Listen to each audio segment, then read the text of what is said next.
धमकी, झूठे मुकदमे और हमले की आशंका से डरे परिवार ने मांगी सुरक्षा। कलेक्टर से लगाई न्याय की गुहार।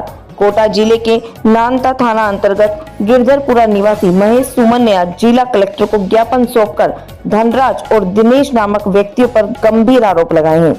महेश सुमन ने बताया कि नोटबंदी के समय उन्होंने इन दोनों से 10 लाख रुपए उधार लिए थे और अपनी दुकान के दस्तावेज गिरवी रखे थे। उन्होंने कहा कि धीरे धीरे पूरी रकम चुकाने के बावजूद धनराज और दिनेश ने उनकी दुकान की मूल फाइल वापस नहीं की।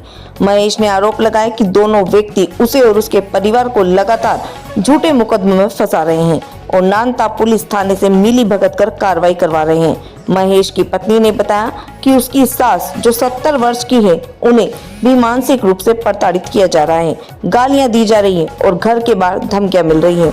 महेश का कहना है कि दुकान ही उनके परिवार की आजीविका का एकमात्र साधन है, लेकिन दस्तावेज न मिलने के कारण वे असुरक्षित महसूस कर रहे हैं। उन्होंने ये भी बताया कि धनराज और दिनेश कई बार उनके ऊपर हमला करवा चुके हैं, जिनकी सीसीटीवी और रिकॉर्डिंग उनके पास है। महेश सुमन ने जिला कलेक्टर से न्याय की गुहार लगाते हुए परिवार को सुरक्षा प्रदान करने और दस्तावेज लौटाने में मदद की मांग की है। उन्होंने ये भी आशंका जताई कि भविष्य में उनकी जान को खतरा हो सकता है।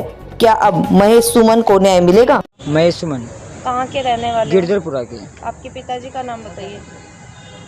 सौ श्री कंवरलाल सैनी, पूर्व क्या सरपंच। मामला है आपका? हमने नोटबंदी के पहले मैडम लेन देन की थी हमारे परिवार के सत्यनारायण सुमन, दिनेश सुमन, धनराज सुमन, सनोब मणिलाल। तो क्या है कि हमने इनके पैसे भी नोटबंदी के पहले भी इनके ब्याज बट्टे वगैरह सब जमा कराए। हाँ, नोटबंदी होते मैंने दुकानें बेच के इनके पैसे लौटाए। हाँ, जिसके बाद मेरे बाईपास की सर्जरी हो गई। बाईपास की सर्जरी लाख 1.5 लाख रुपए रह गए थे इनके। लाख 1.5 लाख रुपए रहने के बाद मैं बीमार हो गया तो मैं पैसे नहीं दे पाया। तो किसी अनजाने में कि दोस्त था तो उसके ऊपर उसने बोला कि उसके मैं पैसे मांगता था, तो वो उससे बोला कि भाई तू इसके पैसे देके मेरी फाइल ले लेना। हाँ, तो उन्होंने कही फाइल तो नहीं लौटाई और वो उस पर नाम चढ़ा के मालिक बन के मुझे परेशान करते हैं।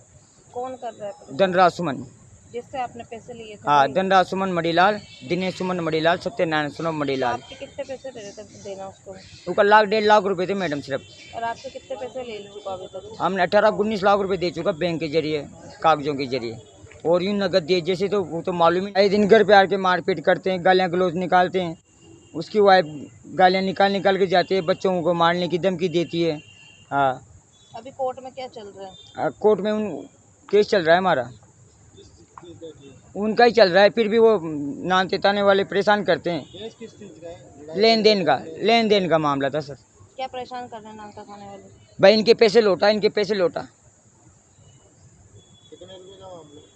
वो कुछ भी नहीं है, मूल से तो ज़्यादा दे चुके, हम 3 गुना दे चुका मूल से। कोई लिखा पड़ी हुई थी? हाँ, हमारे पास है, कुछ कागज है वहाँ के? हमारे पास है उनके देने के पैसे के सबूत के।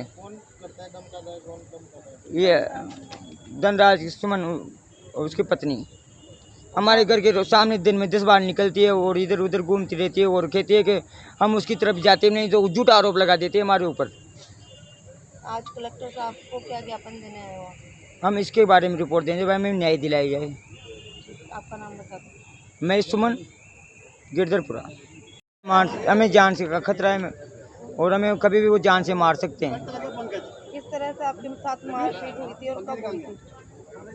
21 तारीख 10वें महीना सन 2024 को। पहले पुलिस ने जो तो पाबंद कर दिया था उनको, उसको भी पाबंद कर दिया, मुझे भी पाबंद कर दिया। मुझे पाबंद करने के बाद भी 8-10 दिन बाद में मेरे ऊपर हाथ उठा लिया, बहुत मेरे घर पे आके मारपीट की, उसका सीख उड़े उसकी औरत ने, हमारे कैमरे तोड़ दिए मकान के। अभी शुरुआत में कोई करी है क्या?